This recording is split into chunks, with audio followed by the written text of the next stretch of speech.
Hey everybody, greetings. Hoping that we don't have snow day issues this week. I hope you guys had a great weekend.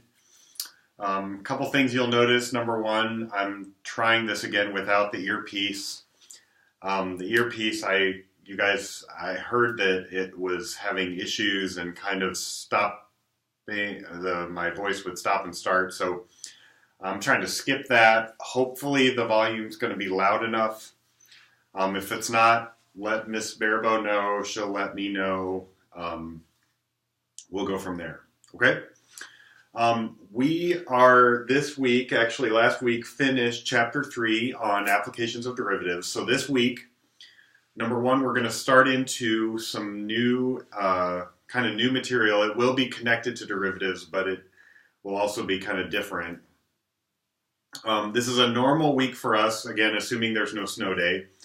So Monday, Wednesday, you guys have homework due. You've got a homework schedule there that's also on RedWeb. So Monday and Wednesday, we'll go over homework questions. Thursday, we'll have a quiz at the beginning of class. That quiz will cover sections 3.8 on Newton's method, 3.9 on differentials, and then the beginning, what we're going to talk about today on what's called antiderivatives. So we'll get into that. It's not too crazy. So there'll probably be a problem on each one or maybe two on one of those topics. So maybe a total of about 4 problems. Yeah,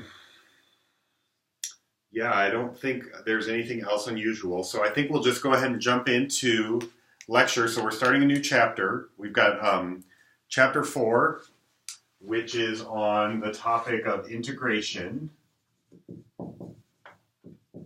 So you've already seen we basically have spent an entire half of the year on derivatives. Now we're going to kind of spend most of the rest of the year on this other topic, so on integration. Now I'm not going to get into right now what integration is. We'll talk about that by the end of this week, by Thursday. But it's really interesting what integration is and then how it's related to differentiation, to derivatives. But in order to tackle this topic, we need to tackle two other topics first. So we're going to deal with the first topic today and the first half of Wednesday. And then we're going to deal with the second topic, the second half of Wednesday, so that we're ready to deal with this topic, beginning to deal with this topic on Thursday. So the topic that we need to do kind of at the beginning here is section 4.1, which is on something called antiderivatives. Okay, just to break that down a little bit, you already know what antiderivatives are. Sorry, you already know what derivatives are. The word anti means opposed to or opposite. So the idea here in doing antiderivatives is we're going to try to go the opposite direction to what we've been doing with derivatives. Okay? Let's go over an example first, and then we'll kind of give you some definitions. We always start new chapters with definitions, so we kind of get some things under our belt. So we'll do a little bit of that today. Not a lot of definitions, just a few. Okay? So let's just take an example here. Let's stay in the realm of nice and easy, not too crazy here. If I were to take the function x cubed and differentiate it, I would get 3x squared. Okay? Simple enough. We're not doing anything crazy here. So the process of anti-differentiation, so this is differentiating. The process of anti-differentiation, we're just going to try to go the other way. Okay, we're not giving this a symbol yet. But the idea is if I gave you 3x squared, what function did I use to differentiate to get that? Okay, it's kind of like an inverse process. It's the same mentality that if I give you like square root of 16, what I'm actually asking for is what squared is 16. So you're kind of going to do the same thing here. So let's throw some Well, let me give you some. Let's do a definition in this specific example first. So if f of x is 3x squared, I'm sorry. Let me make sure I'm consistent with the notation. Yeah. So if f of x is x cubed and little f is 3x squared, then we call capital F, this is an antiderivative of this. So an antiderivative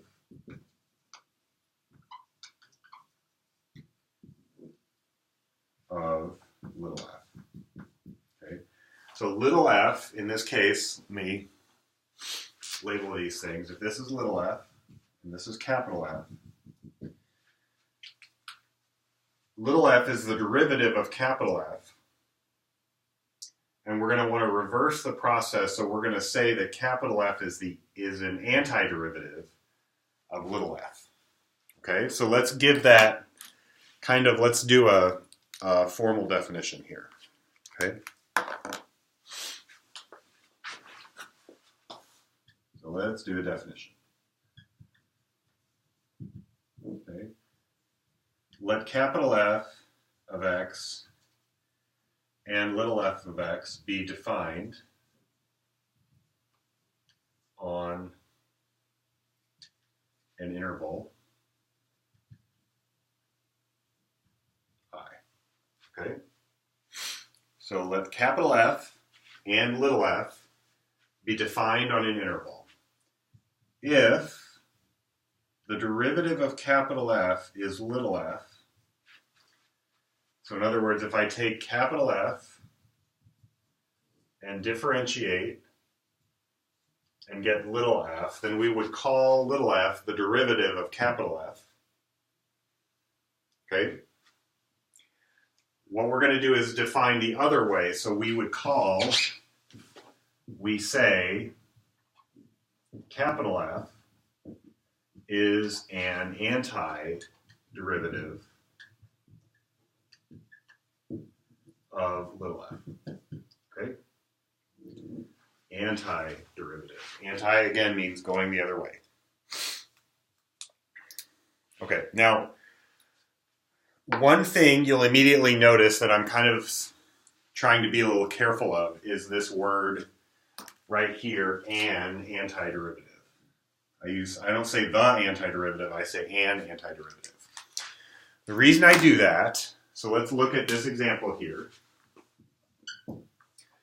So if I take x cubed and differentiate, I get 3x squared. So x cubed is an antiderivative of 3x squared.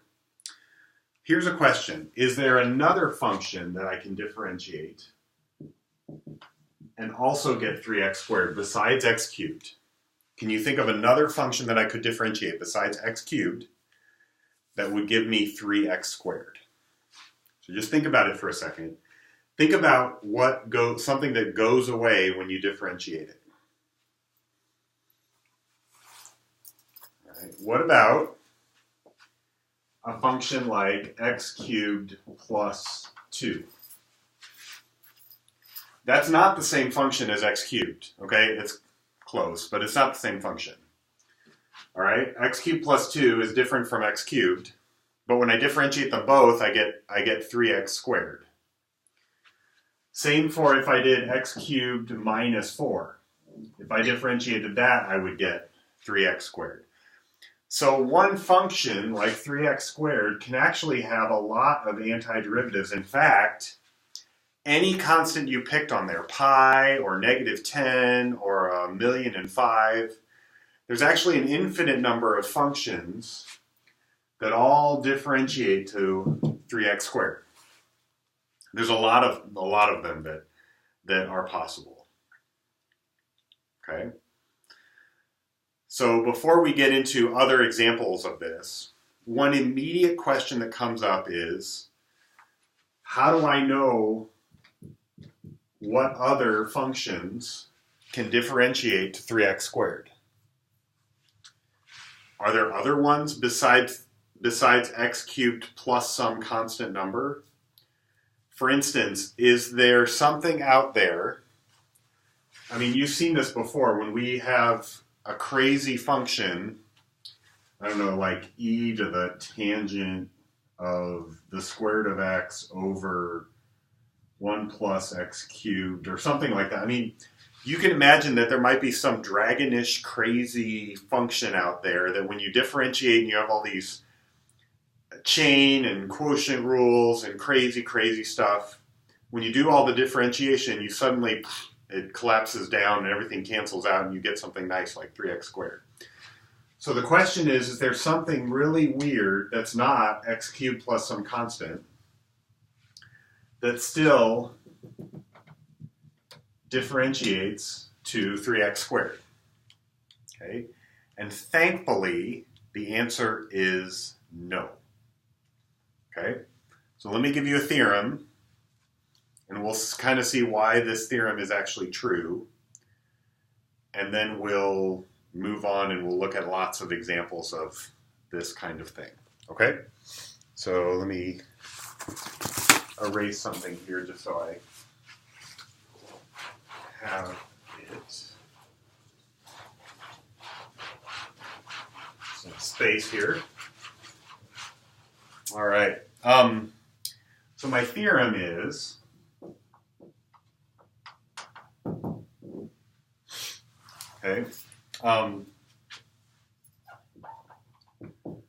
let f be defined on an interval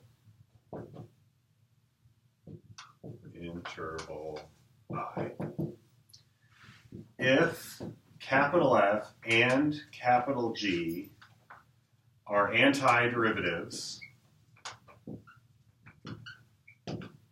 of little f. In other words, I've got capital F differentiates to little f, and capital G differentiates to little f. Okay, I've got two functions that are antiderivatives of little f. Then it turns out that capital F and capital G are just off by a constant for some constant C. Okay? One of them is the same, they're equal except possibly for a constant. So maybe one of them is x cubed and the other one's x cubed plus 2. Or one's x cubed plus 2 and the other one's x cubed minus 4. So these are off by 6. Okay, so the two functions are just off by a constant. So thankfully this kind of stuff does not happen at all. We don't have that kind of issue at all. All right? Okay, so in order to prove this, we need to prove this in order to kind of use it on some of the examples we're going to look at today. All right, to prove this, this part, again, the proof, kind of like I do with other proofs, the proof you don't have to write down, you can just kind of watch to make sure you're understanding what's going on here. Okay, so for the proof, the first thing I want to do is recall something that we proved way back, well not way back, but kind of back toward the beginning of chapter 3, and it was when we were talking about increasing and decreasing functions. So we actually proved that on an interval, if a function has a derivative that's positive on the whole interval, then what's going on with the function? What we saw before was if a function is a positive interval, then the function is increasing. If a function has a negative derivative, then the function is decreasing. And we actually proved a third thing. We proved that if the derivative is 0 on an interval, then the function is actually constant. Okay, so if a function has a 0 derivative on an entire interval, the only way that can happen is if the function's constant. And the way that we proved this, particularly this last part, was we basically used the mean value theorem. We said if a function is not constant, so in other words, there are two places where it has two different values, then the mean value theorem says that there's going to be some place in between where the slope is the same as this slope, but this slope is not 0, so this slope is also not 0. So the only way the slope everywhere is 0 is if the function is actually constant. It has the same value at each 2 points. If it were to have different values, then someplace in the middle, the derivative would not be 0. Okay? So this is actually going to be this thing right here is going to be a very key point that we're going to use. If a derivative is 0 on an interval, then the function is constant there. That's a critical thing to remember. Okay, and now we're going to use that to prove this statement here. So if we have two functions that are antiderivatives, then they're off by a constant. They're equal up to a constant. Let's prove that. Okay? So let's let capital F and capital G be antiderivatives of little f. So what I'm going to prove is if these are antiderivatives, then they're off by a constant. So we're going to start by assuming they're antiderivatives. Okay, and then we have to show that they're off by a constant. So what I'm going to do is I'm going to construct a new function. I'm going to let capital H be defined as the difference between big F and big G. Okay, it's going to be the difference between these two functions. You might be like, where in the world did I get that? You'll see. Okay, this is actually going to turn out to be really nice. So I want you to notice something. If I differentiate capital H, basically I'm just differentiating capital F minus differentiating capital G. But here's what it means for if F is an antiderivative of little f, that means that this derivative is little f. Being an antiderivative of little f means the derivative of this function is f. Okay? Again, thinking this way. Antiderivative, derivative. G is also an antiderivative, so its derivative is also little f. So h has a derivative of 0 on an interval.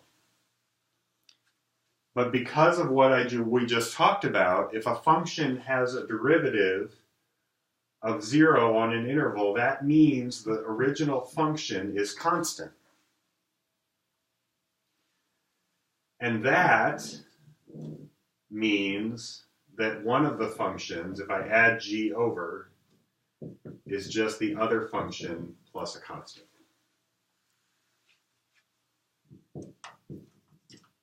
Okay? So that means we can actually use this theorem. Anytime you find one antiderivative, you know all the other antiderivatives for a function. You just add on constants and you'll find other functions that differentiate to the function you're looking for. That make sense? Okay. So just to maybe kind of summarize, thus, if capital F is an antiderivative, you probably do want to write this down. If capital F is an antiderivative of little f, then every antiderivative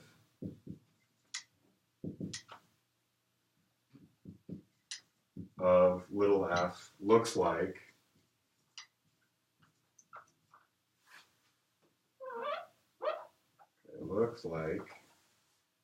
capital F plus a constant.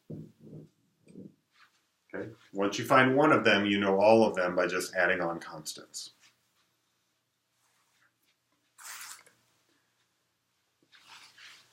So let's look at another example And then I want to introduce a notation, because we really don't have a notation for antiderivative yet, and I have to just keep writing antiderivative, and it's kind of annoying. Okay, so let's look at an example where let's do the example of e to the x. Okay. So first I want to ask the question, what function differentiates to e to the x? What I'm asking is, what is the antiderivative of e to the x? What function differentiates to give me e to the x? What would that be? Since e to the x is my favorite function, you should have this immediately on your brain. The answer should be e to the x. Okay? So e to the x is an antiderivative of e to the x.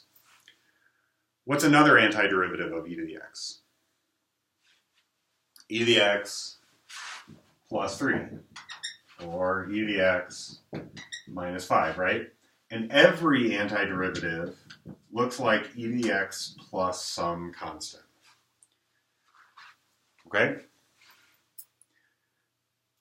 All right, let's maybe do one more, and then I'll introduce my notation. So, what function differentiates to cosine? Oops, I want to differentiate to cosine. Okay, take a second, tell the person next to you, what function differentiates to cosine? Okay, you should have said sine.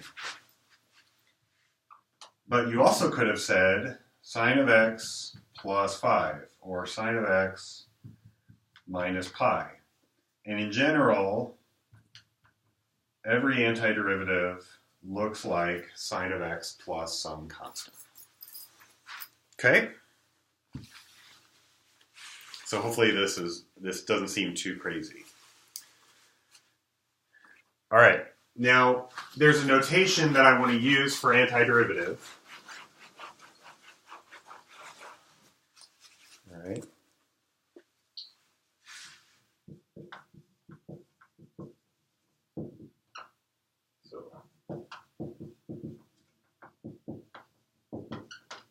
So if I want to talk about the antiderivative of little f, here's what I'm going to do. I'm going to write little f, and then I'm going to put something on the front and the back of it. Okay, you're going to see this little squiggle sign that looks like maybe an elongated S. And then you're going to see a dx on the end. I'm not going to explain right now where this notation comes from. It's actually related to something else, and we're going to see that something else later on in this chapter. But for right now, what I want you to understand is that if you see this and this around a function, kind of like on bookends, in the same way that if you see, so if you have a function and you see this notation means differentiate.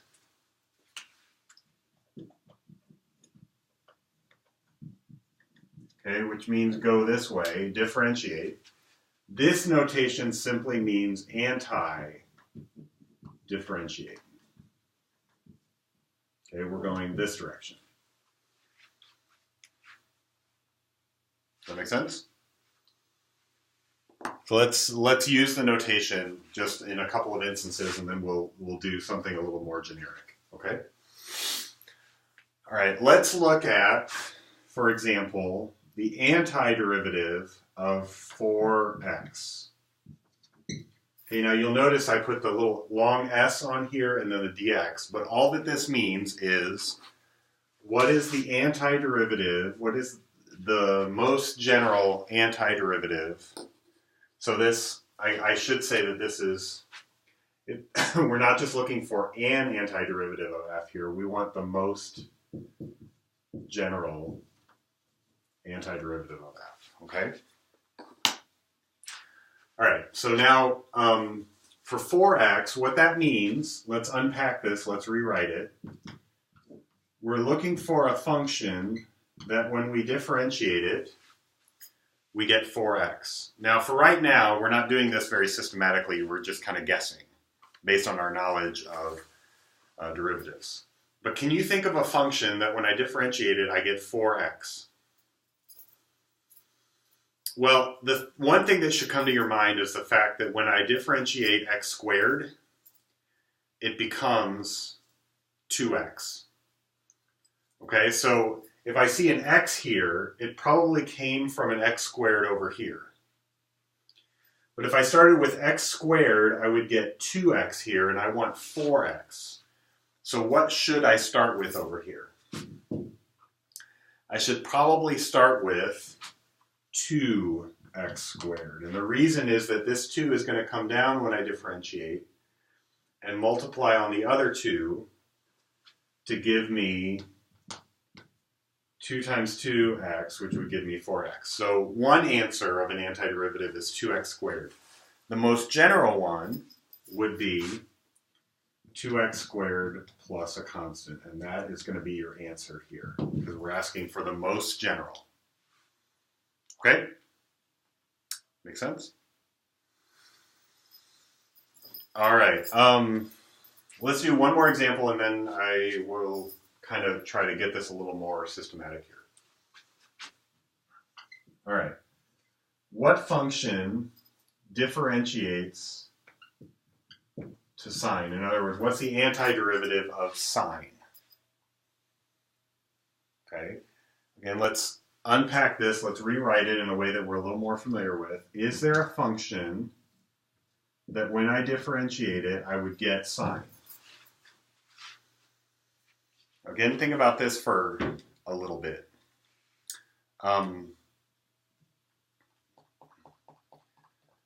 You probably want to put cosine here. And that would be true, except when you differentiate cosine, what happens over here? You would get a negative, and you're not allowed to have a negative. So how do I fix that?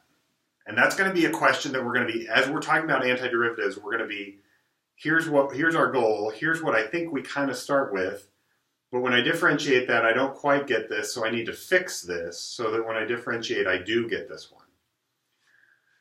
How do I fix it? Well, one thing that you could think about is that if I had a minus sign already here, then when I differentiate, the derivative of cosine is negative sine, and those two negatives would cancel to give me the answer that I wanted. So what I need to do is put something on the initial thing, in this case cosine. I need to stick a negative on cosine, so that when I differentiate, it comes out to be what I want. And so the general antiderivative of sine is negative cosine plus a constant. Does that make sense? Okay. Now what we're going to do here is we're actually going to take some of our derivative rules that I think Ms. Barabo wrote on the board, and I've kind of made a handout for you here that, again, summarizes those derivative rules. Okay? We're going to try to basically take those rules that are going this way, and we're going to try to reverse them to get antiderivative rules. All right? Okay.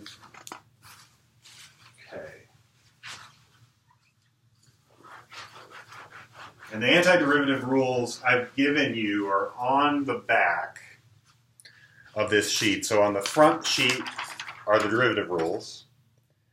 And then on the back sheet are the antiderivative rules. But I want us to kind of come up with at least some of these rules so you can kind of see where they come from. And then some of them we actually won't get to for quite some time. You'll see that on the sheet as well. So let's start with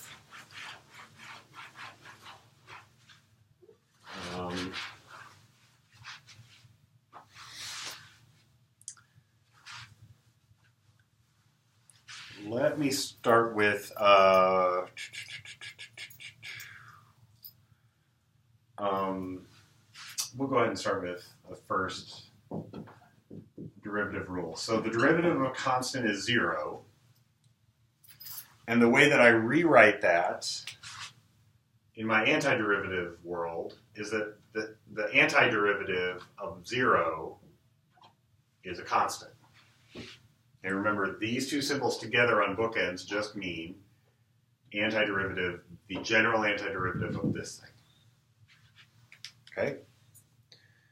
All right, let's go on to the derivative of x to the n is nx to the n minus 1.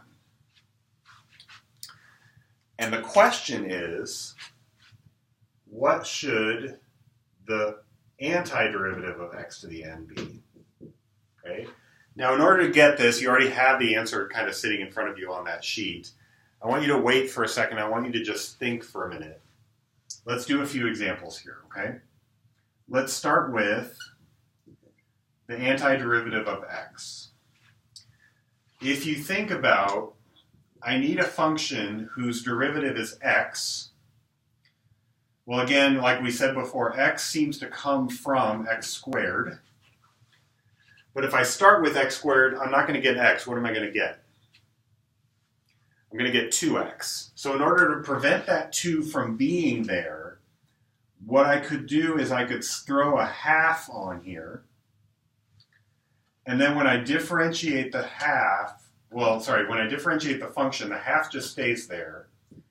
But the x squared becomes 2x, and these two things cancel each other to give me the answer that I want. So in other words, an antiderivative is 1/2 x squared, and the general antiderivative is 1/2 x squared plus a constant. Okay? So that's how we would do x. How would we do x squared? Okay? So again, just thinking about reversing the process, what would I need to differentiate to get x squared? Probably x cubed, right? But again, if I do this, if I differentiate x cubed, I'm going to get 3x squared instead of x squared. So how should I change this so that it fixes the problem? If I throw a 1/3 on here, then 1/3 x cubed, when I differentiate it, the 1/3 stays there, and I get 3x squared, and those things right there cancel. Okay? Let's do one more example here. So the answer here, would be 1/3 x cubed plus a constant. Do one more example. Let's do x cubed. What do you think I would fill in right here? Take a guess. Probably 1/4 x to the 4th, right? Because when I differentiate 1/4 x to the 4th just stays there. And I bring down the 4, and I get x cubed. And that 1/4 and the 4 cancel. So again, the general antiderivative here is 1/4 x to the 4th. Okay? Plus a constant. So now, do you see a pattern? Do you see a pattern behind what's going on here? X becomes x squared, but then I have to divide by 2. X squared becomes x cubed, but I have to divide by 3. X cubed becomes x to the 4th, but then I need to divide by 4. So the general answer here should be, if I have x to the some power n, it would have come from 1 power higher, right? Just like x cubed came from x to the 4th. X to the n comes from x to the n plus 1, 1 power higher. But we would have to have a 1 over n plus 1 right there, so that when I go the other way, when I differentiate, the n plus 1 comes down and cancels the 1 over n plus 1, and I just get x to the n. Okay, again, with all of these, if you're ever not sure on your antiderivative, just try differentiating and see what happens. If this is the antiderivative, then when I differentiate, it should work out. So here I get 1 over n plus 1. The n plus 1 comes down, and I get x to the n. And those things cancel. So lo and behold, it is the right answer. Make sense? Now we want a general one here, so I need a plus c there. Now there's one problem with this formula. I can't do this if n plus 1 is 0, because I'm dividing by something. So that only happens when n is negative 1. And so we're going to leave that as a special case to look at later. We're actually not going to do that today. We'll look at that tomorrow. Okay? We'll look at that case tomorrow. But let's do a couple of other examples like this, just to deal with this here. So let's do the antiderivative of the square root of x. Okay? Oh, let's do a different one first. No, let's do this. It's okay. All right, in order to use this rule, just like when I was differentiating, I needed to write this as a power. So let's go ahead and do that. X to a power. Okay, now according to this rule, just like what I was doing before, what I'm going to do is I'm going to raise the power by 1. I'm going to add 1 to the power. So instead of 1/2, I'm going to get 3/2. And then I need to divide by that. I need to divide by 3/2. Okay, and then add on my plus c because we want the most general antiderivative. In other words, if you divide by a fraction, you're supposed to flip it. In other words, I'm supposed to have 2/3 x to the 3/2 here as my answer. Now, if you're unsure, again, think about what would happen if I differentiated. If I differentiated 2/3 x to the 3/2, I would leave the 2/3 alone, and I would bring down the power 3/2 and subtract 1 from the power, so 3/2 would become 1/2. And then the 3's cancel and the 2's cancel, and I just get x to the 1/2. I get the square root of x. Make sense? So we, in all of these, when we have sort of a reverse power rule, we add 1 to the power and divide by that power, or put 1 over that power. And that's going to give us what we want here. Okay. Let's do another example kind of along the same line, so I'll leave that specific rule up here.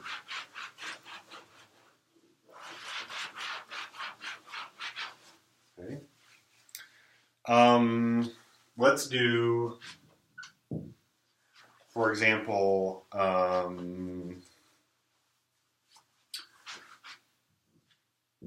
over x cubed. Okay. Now, before we had the quotient rule, and even after we had the quotient rule, I wouldn't want you to do the quotient rule here. What you needed to do here was convert this to a power of x on the top, and then you would differentiate. Well, we're anti-differentiating, so what we're going to do here, according to this, we're going to add 1 to the power, so -3 plus 1 is -2, and then we're going to take 1 over that power. You can either take 1 over that power, or you can divide by that power, either one. Okay, plus c. So we get -1/2 x to the -2 plus c. In other words, -1 over 2x squared. Now, if you're not sure, again, just differentiate. Go the other way. Bring down the power. Those are going to cancel. We get x to the -2 minus 1 is x to the -3. Does that make sense? So we can go backwards on any power of x except x to the -1. We're going to deal with that tomorrow. We can go backwards on any power of x. Yep. So now let's look at how we would go backwards with, let me erase this.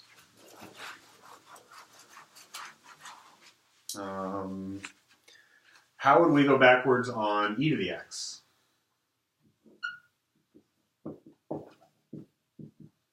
Okay, so in other words, what function should I differentiate to get e to the x? And we already solved this before. Okay, the answer here is I should differentiate e to the x. But I want the most general antiderivative, so the most general antiderivative is e to the x plus a constant. Okay. How would I go backwards if I wanted to do a to the x? Well, let's start with this. If I started with a to the x, what is the derivative of a to the x? It's on your sheet. Do you remember it? Like if I differentiated 2 to the x, the derivative would be 2 to the x, just like e to the x, except a constant pops out, the natural log of 2. Or if I was doing a to the x, then I would get a to the x times the natural log of a. This is a constant. Think of this just like if I had x cubed and differentiated, I ended up with 3x squared. I ended up with a constant. That constant is not in my goal function that I want. So the way that I fixed this was dividing by that constant originally, and that 1/3 is then going to kill the 3 that's going to come out, right? So I'm going to solve this problem the same way by putting this constant over here as 1 over the natural log of a. And then what's going to happen is that when I differentiate, this is a constant, it stays by itself. And then the derivative of a to the x, so I'd have the constant, the derivative of a to the x is a to the x natural log of a, and that constant would cancel, and I'd just get a to the x. Okay? So an antiderivative is 1 over the natural log of a, that's a constant, times a to the x, and the general one would be 1 over natural log of a times a to the x plus a constant. Okay? That kind of makes sense. So again, I'm fudging the original function so that I get some cancellation and get the nice function that is my goal function. Okay. Let's try this with some of the trig functions, and then we'll do a couple of the function combination ones, and then I think we'll pretty much be done. So, okay, so the derivative of sine is cosine. So the antiderivative, if I reverse this, the antiderivative of cosine is sine. Again, I want to be general, so I put a plus a constant. The derivative of cosine is minus sine. So the antiderivative of sine, in other words, we talked about this before too, if I wanted to end up with sine, the thing I should start with is not cosine, but negative cosine, because when I differentiate cosine, I get another negative that's going to kill this negative sign, and all I'm going to end up with is a regular old sine function. Okay? Now, a word of warning here. Everybody starts to get confused when they're doing derivatives and antiderivatives of sine and cosine, which one has a negative and which one doesn't, and I'm all confused. The thing to remember, just like we do with inverse functions, focus on the thing that you're comfortable with, which is differentiation. The derivative of sine is cosine, the derivative of this cofunction is negative sine. Then when you're doing antiderivatives, just try to get your mind to think in the reverse, okay? If I give you, for instance, the antiderivative of sine, just think, well, what would I need to differentiate to get sine? Well, it would need to be cosine, but I'm differentiating a co-function, which is going to throw a negative over there. I don't want that negative, so let's start with that negative over here so it will go away. Does that make sense? So all of your antiderivative functions, antiderivatives, you need to reverse the question and think about what am I differentiating to get here. Same thing for our other trig functions. So the derivative of tangent is secant squared. So the antiderivative of secant squared, if you see a secant squared, that came from tangent with maybe a constant on there. Okay. The antiderivative of cotangent is negative cosecant squared because it's a co-function, so we get that negative. So if I was anti-differentiating cosecant, I should start with cotangent, but if I start with cotangent, I'm going to get negative cosecant. I want to actually get positive cosecant, so I need to start with negative cotangent. If I start with negative cotangent, the derivative of cotangent is negative cosecant squared, and that negative is going to cancel this negative. Does that make sense? Okay, same for these other last couple trig functions. The derivative of secant is secant tangent.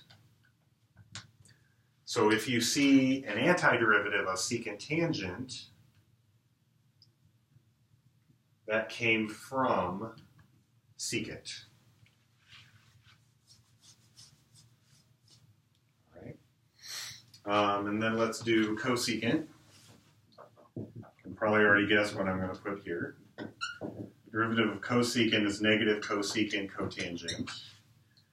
So the antiderivative, if I go the other way, sorry, cosecant, doesn't actually matter what order they're in, but cosecant cotangent antiderivative is negative cosecant. All right. All right, just a couple more.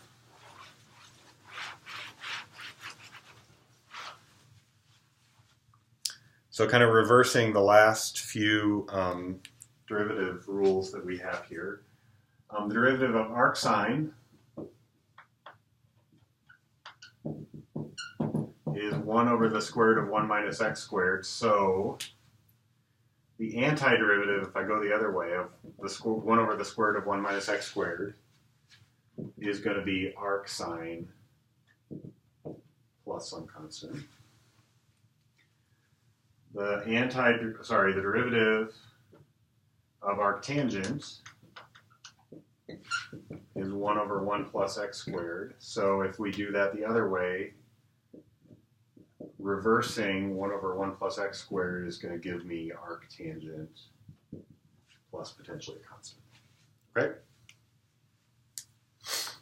So for most of our kinds of functions, we know how to reverse them. I'm holding off on x to the minus 1, which has a rule on your, it's related to natural log, and I'll get to that tomorrow.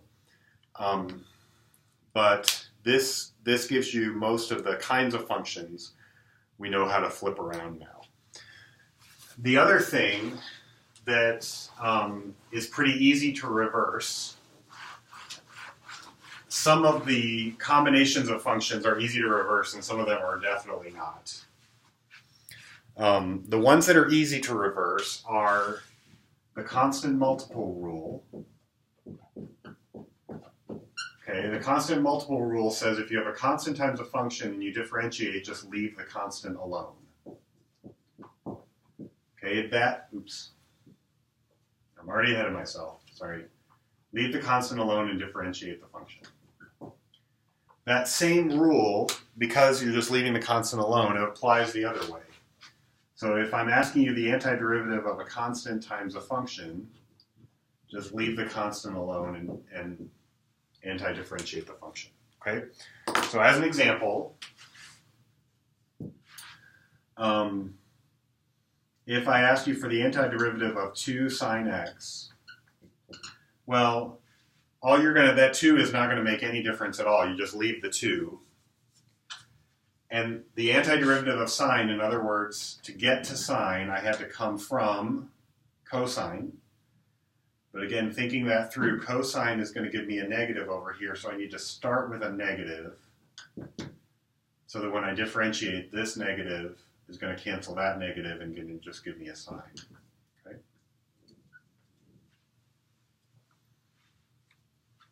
Does that make sense? All right. the other two derivative rules that are super easy to reverse are the sum and the difference rules. So if I have the derivative of a sum, I'm just supposed to differentiate each one separately. Okay, that also means that if I'm flipping it the other way, if I'm supposed to take the antiderivative of a sum, I just do each one separately as well. Okay, it works really nicely that way. Okay, so as an example, sorry, my computer likes to go to sleep here for some reason. As an example, let's get rid of this up here. If I had, let's just say I had the antiderivative of sine x plus cosine x. Well, all you're supposed to do here, according to this rule, is I just do each one separately. So think about what function do I differentiate to get sine. That's going to be cosine. But again, that co function is going to give me a negative here, so I need to start with a negative. Plus, what function differentiates to cosine? Well, that is sine, and there are no issues with a negative. And then I need the most general one, so I need to put a plus c on there. Okay, the same thing is actually true if you're not just for the sum rule, but the difference rule as well. So if there was a minus in between here, there would be a minus in between there. So it doesn't matter if it's plus or minus, you just do each one separately. Constants you leave alone, antiderivatives you just do each one separately if it's a sum or difference. So thankfully, those work very well. The cautions that I have to make in the same way that the derivative of a product is not, absolutely not, the derivative of each one. Do not do that. That is not the product rule. Okay, reversing it the other way, if I'm asking you for the antiderivative of a product, please do not just antidifferentiate each one and multiply them. Please do not do that. Same thing for quotient rule. Same thing for chain rule. Those are complicated functions that we are going to have to figure out another way around doing them. Now, in some very special cases, we can do them, but only by turning them into something that we are familiar with. Okay? So as an example,